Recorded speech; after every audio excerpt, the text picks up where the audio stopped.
بسم الله الرحمن الرحيم Nəhayət şəfqətlik və mehriban Allah'ın ismi ilə başlayman. إذا السماء انفطرت Osmon yerilgan çağda, وإذا الكواكب انتثرت yıldızlar tökülgen çağda, وإذا البحار فجرت denizler bir-biriga qo'shilgan çağda, وإذا القبور بعثرت qabrlar osti-usti qilingan, ya'ni o'liklar chiqarilgan çağda, علمت نفس ما قدمت وأخرت har odam ilgari keyin qilgan ishlarining hammasini biladi.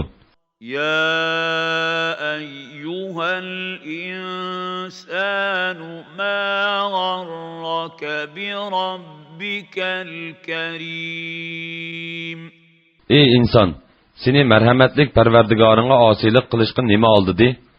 الذي خلقك فسواك فعدلك O seni yaratdi, a'zolaringni bejirim, qomatingni tuz qildi. في أي صورة ما شاء ركبك Seni o xohlagan shaklda qurashtirdi.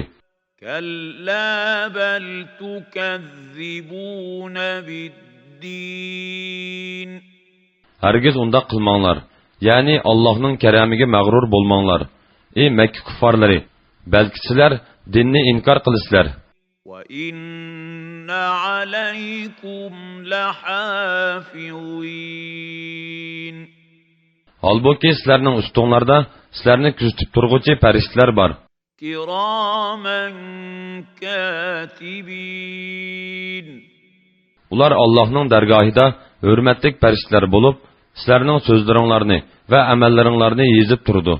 يعلمون ما تفعلون Ular qilmishinglarni bilib turdi.